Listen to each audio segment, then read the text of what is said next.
Welcome to the Widowed Mom Podcast, Episode 7, The Stories We Tell. Welcome to the Widowed Mom Podcast, the only podcast that offers a proven process to help you work through your grief, to grow, evolve, and create a future you can truly look forward to. Here's your host, Master Certified Life Coach, Grief Expert, Widow, and Mom, Krista St-Germain. Hey there, welcome back to the podcast. It's a lovely Friday morning in my neck of the woods, and I am going to record this podcast for you and then have a whole day packed full of coaching, my one-on-one widowed mom clients, which I just love. So before we jump into the content today, I want to read you a couple of reviews. And the first one is from Jensen 225, and Jensen wrote, I'm recently a widowed mom of 2. Krista's podcasts provide real feelings and authentic, achievable skills in how to navigate through this road. Looking forward to future podcasts. Thanks so much for that review. The reason I do this is I want you to know, number one, that you're seen, that I hear you, that what you have to say and what you're going through matters to me. And so I love doing listener shout outs for that reason. Also, I'm doing this work because I want it to benefit women like you. And the more you rate and review the podcast, the more searchable it becomes. And so I want to encourage that, which is why I've been doing a giveaway, which is still going on. The odds of winning are good. I'm giving away 5 $100 gift cards to Amazon. You can find all of the instructions for that on coachingwithkrista.com/podcast launch. Okay, one more review. This one is from Lena 010795. And Lena wrote, when you think you're the only one feeling these emotions and you don't know where to put them, Krista helps you see you're not alone. I've been a widow 6 months and I decided I needed help. Baby steps, right? So thank you for the podcasts and emails. They really help. Yes, Lena. Baby steps for sure. And I'm so glad the podcast has been useful to you and that my emails are useful to you. Glad to have you as a listener. Okay, so in today's episode, we are going to talk about the stories that we tell. Whenever we tell a story about something that's happened in our lives, whether we're telling the story to another person or even, and maybe more importantly, when we're telling the story to ourselves inside our own minds, we think that the story we're telling is what it is. We think that when we're telling a story, we're recalling it exactly as it happened. We think the way that we experience the story was the only way that it could be experienced. But this isn't true. What's actually happening when we tell a story is that we are recounting some facts and a lot of interpretation. So we often end up telling these stories in a way that doesn't serve us. But we never question it because we don't realize that we have a say in the matter. And we don't know that the way we interpret the facts of what happened is the reason we feel the way we do about what happened. So I'm going to say that again. It's not the facts of what happened in our past that cause us to feel anything. It's how we interpret the facts of what has happened that determines our experience of it. And so I'm going to tell you today the same story 3 times. I'm going to tell 3 different versions of the same story. I want you to hear what it sounds like when I tell the default story. The story that came to me and probably could come to you most naturally. That version of the story doesn't serve me at all. In fact, it leaves me feeling helpless and powerless and victimized and weak and guilty and ashamed. And the way I tell that story is optional. Then I'm going to tell it a second way. And I'm going to tell it with no opinion, with no interpretation. I'm going to tell it as factually as I can. And then I'm going to retell it a third time. And I'm going to tell it the way I choose to tell it. So I want you to pay attention to the 3 different ways that I tell this story. Now, I will warn you, I'm going to tell you the story of the day that my husband died. And I thought long and hard before I decided that this is the story I wanted to tell you. I thought maybe I should just pick a story that isn't so emotionally charged. Maybe this would be, and I hate to use the word, triggering. I really don't like that word. I'll tell you all about it in another episode. I don't think it's useful at all. But I really have given this thought about whether this story would be quote unquote triggering. And here's what I have decided. I'm giving you forewarning that I'm going to tell the story of the day my husband died. I'm not doing it to upset you. I'm doing it so you can learn what I have learned, which is that there are ways to tell stories that create less of what we want in life. And there are ways to take those same facts and tell that same story in a way that helps us create more of what we want in our lives. So with that, this is version number 1. So we were coming back from Heather's camp, which is a camp for kids who are blind or visually impaired.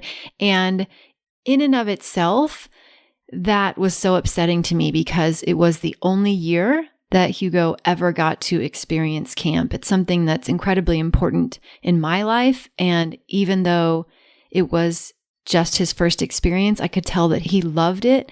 And it is such a loss that he will never get to experience that camp again. I had a flat tire, pulled my car off to the side of the road, and in retrospect, I know I should have pulled up more and kept going on that highway until I could find the widest part of the shoulder, but I just pulled over and got to what seemed like a safe spot.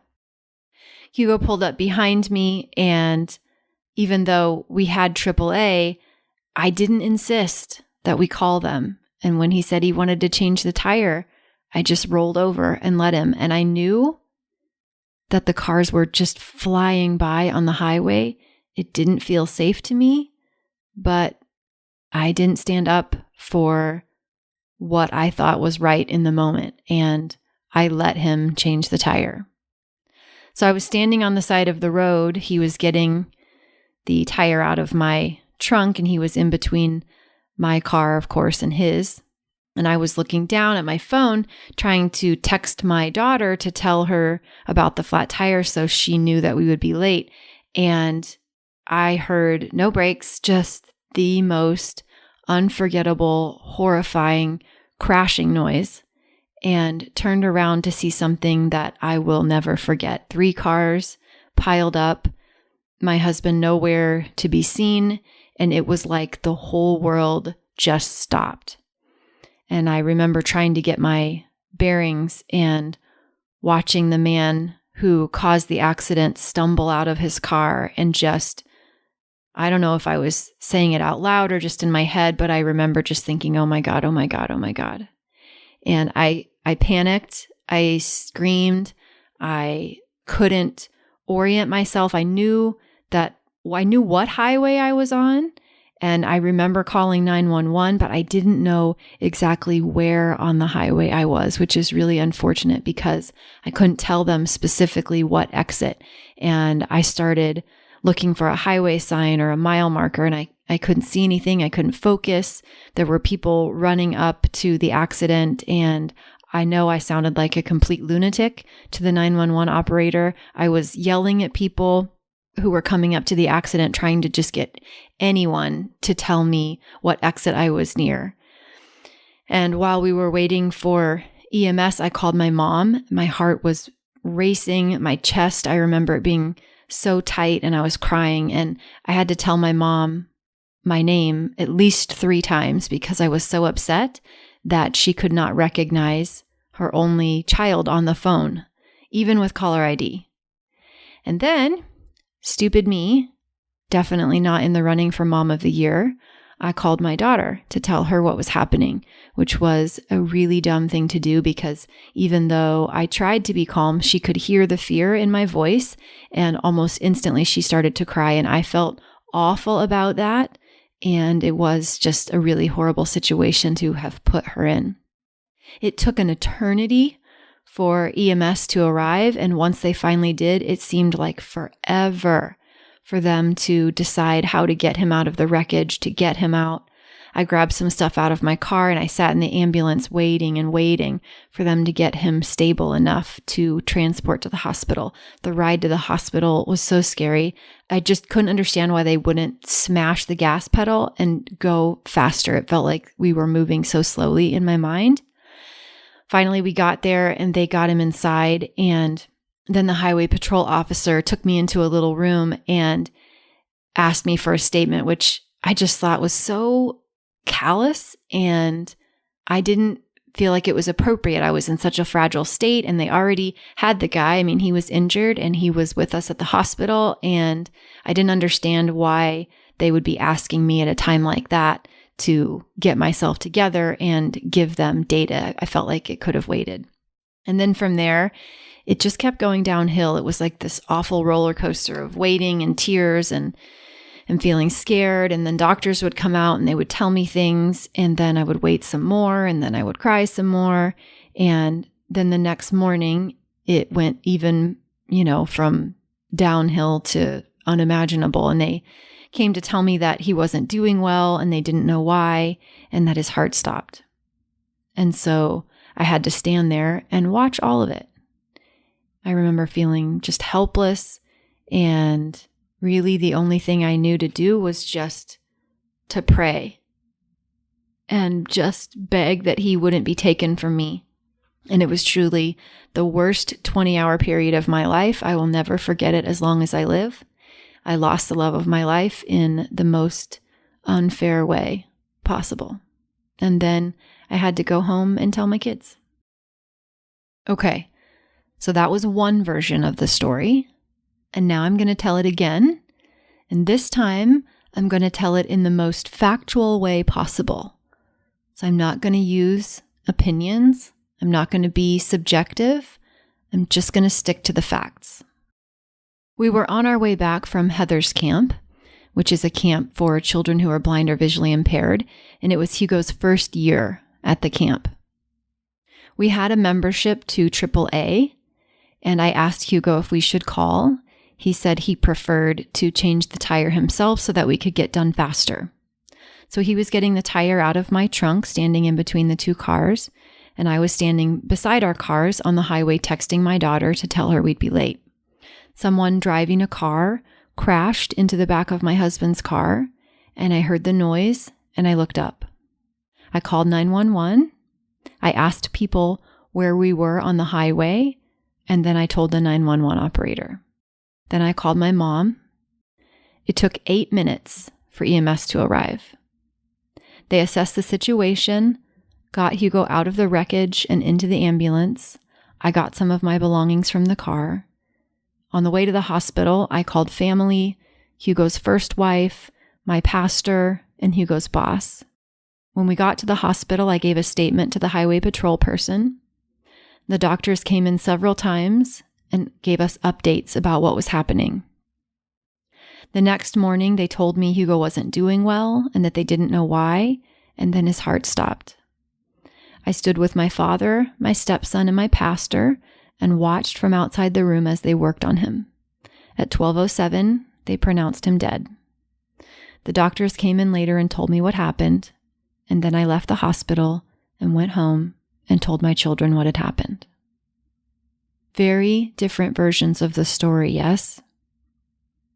The first interpretation, the factual version, and the third version that I'm going to tell you, and this is the version that I have chosen to tell myself and that I am choosing to tell you. The facts are the same in all three versions. They are factually the same story. But I want you to listen to the difference in the third story and see how you can use this in your life and in the stories that you tell. So here we go. We were coming back from Heather's camp, which is a camp for kids who are blind or visually impaired. It's such a passion for me, and it was so amazing to have Hugo there. It was his first year at camp. He absolutely loved it. He loved it so much, in fact, that later the camp made an award in his honor for the first year counselor of the year award. And then later the company that we worked for even created a memorial scholarship in his name to the camp. So I was so grateful that he got to experience Heather's camp as a volunteer that year. And we were driving back. I had a flat tire and I could tell that the tire went flat. I pulled over to what I thought was the safest place I could find, and I turned my hazard lights on before I got out of the car. We talked briefly about AAA, and even though we had a membership, he said, "Baby, no, I just want to get home and I just want to cuddle you and drink some wine and see Sadie, our dog, and talk about the weekend. It'll take forever for AAA to get here, so it's no problem. I'll change the tire. It's no big deal." And one of the reasons I loved him so much was because he was so independent and so stubborn and just capable of doing those types of things on his own. So he started to get the tire out of the trunk. Fortunately, my daughter, who was on the trip with us, had ridden the bus. And so she wasn't actually there with us in the cars. So she had ridden the bus. So I was going to text her, and I had walked to the side of the road, safely away from the highway to text her when the accident happened. I had the wherewithal to call 911 immediately. I knew even before going to him that the best thing I could do was to call for help, because I knew he was going to need immediate help.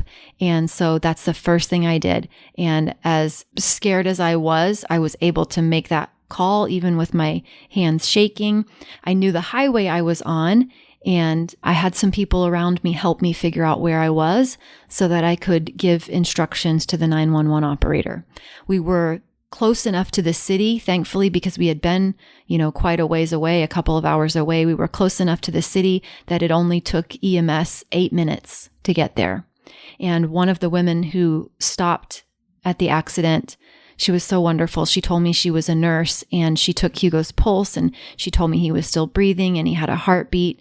And she was such a gift in helping me try to stay as calm as I possibly could. I called my mom. I told her what happened so she could come to the hospital. And then I called my daughter. And when I recognized that my daughter was upset, I asked her to hand the phone to my friend Melanie, who I knew was with her. And I explained what had happened to Melanie, who, thank goodness, helped calm down my daughter. And Melanie and so many of my other friends rallied around me, not only that day, but in the weeks and in the months to come. I don't know that I'll ever be able to repay them, but I am certainly blessed beyond measure to have the amazing group of friends and sorority sisters that I have. And I don't really know how, but I almost feel like someone was guiding me that day, because I was really able to think clearly enough in the moment in all of that chaos to get back in the car, to get my insurance information, to get my bag, my purse, my wallet, my phone charger, all the things that I would need at the hospital. I was able to get them. And I got in the ambulance, and they were working very hard to stabilize him quickly so that we could get on the road. Fortunately, it was a highway. Almost the entire trip to the hospital was a highway, and there was almost no traffic, so the drive was much faster than it could have been. The ambulance driver was very kind. He removed his charger so I could charge my phone. And while we were on the way to the hospital, I was thinking clearly enough that I made some important phone calls. I called my family, and I called Hugo's first wife and my pastor and Hugo's boss and people that I thought would need to know immediately what happened or would want to know. Then when we arrived at the hospital, the highway patrol officer in the lobby introduced himself, and I found out that he was the cousin of a good friend of mine and sorority sister who was also at Heather's camp with me that weekend. And she arrived at the hospital not long after. So it was nice to have it be someone that I knew, or at least was related to someone that I knew. I found comfort in that. And even during such a stressful time, I was strong enough to give a solid statement and to recall details that the officer told me would be helpful. The doctors in the hospital were incredibly kind and caring. They came out regularly to tell me what was going on and give me updates. Several of my family members are health professionals, and it seemed like these doctors were well known. I was told several times that if they could handpick someone to take care of someone that they loved, that these would be the doctors that they would pick. And so I felt grateful to know that I was in good hands. And when they came to tell me that he wasn't doing well and they were trying to save him, I was so grateful that my dad was there holding me up, that my pastor, Tim, who had married Hugo, and I was standing on the other side of me, that my stepson Lance was right there. And after it was all over, the whole staff came and talked to all of us. It was very emotional. We all hugged. And I will never forget how kind the staff were in the hospital. I was so grateful to have my family and friends all there to support me, people from work. Everyone came to the hospital, and then my parents came home with me so that I didn't have to tell my children alone. I truly have a village of people who love me. And while I would never wish this type of experience on anyone, I really am proud of myself and how I handled it. It was hard, and I have risen to the occasion, and I have become stronger and more resilient as a result of it. And now I get to use this information in my own personal experience to help other widows who are maybe in similar situations or struggling with the same types of things that I did. Okay. There were all 3 stories. The last one, honestly, is a little bit emotional for me to tell. But can you tell the difference between the 3 stories that I told? They're all true. What are the stories that you are telling? That first story, I can find the truth in all of those things that I said. I can find the truth in all of the woulda, shoulda, couldas, that I should have pulled up further down the road, that I upset my daughter, that I was hysterical. All of it, I can find the truth in it. But it doesn't take me anywhere productive. I can find the truth in all of the things that were upsetting to me, in losing the love of my life, in losing him in such an unfair way. That all feels very true to me. But it really doesn't serve me. It doesn't help me. It doesn't create anything empowering. It just keeps me stuck and feeling helpless and victimized and wronged. And that second version, I stripped out all of the opinion and I just told you the facts because I wanted you to see where the interpretation was. I wanted you to see how my thoughts were making that story challenging for me. How my thoughts about something that's not even happening now were still creating suffering for me. So you heard the version with just the facts. And then I told you the version that I've chosen to tell. All of it is true in all 3 stories. But that version, that's the strengthening version. That's the version where I give myself credit. That's the version where I show myself grace and compassion. That's the version where I find the truth of what I have to be grateful for. That's the version I want to remember. So I have a feeling that there might be some stories that are coming to your mind as you have listened to me tell this story. It may not be the story of your husband's passing. That's not what I'm getting at. I want you to think bigger than that even. What are the stories that you're telling yourself about the facts of life that has happened? And are you telling stories that strengthen and empower you? Stories that are loving towards you? Or are you beating yourself up? Are you putting yourself in the role of victim? Are you feeling helpless? Are you feeling guilty or shameful? You get to decide, my friends. the stories that you will tell. You don't need permission from anybody. Your story will be grounded in fact. But facts aren't what caused the pain. Facts aren't what caused the suffering. It's the interpretation that serves us or doesn't. So I want you to think about it so that you can choose it wisely and tell stories in a way that serve what it is you want to create more of going forward. Okay. That's what I have for you today. Thank you for joining me on another episode of the podcast. If you haven't yet, I would love it if you would subscribe. If you subscribe, you don't have to actually remember the podcast that comes out every Monday. It will just automatically show up on your device, which if you are a busy mom like me, is super helpful. So I would encourage you to subscribe. Also to rate and review if you would be so kind. That is tremendously appreciated. And I hope you have an amazing day. I will see you next time here on the podcast. Remember, I love you and you've got this. Take care. If you like what you've been hearing on this podcast and want to create a future you can truly get excited about even after the loss of your spouse, I invite you to join my Mom Goes On coaching program. It's small group coaching just for widowed moms like you, where I'll help you figure out what's holding you back and give you the tools and support you need so you can move forward with confidence.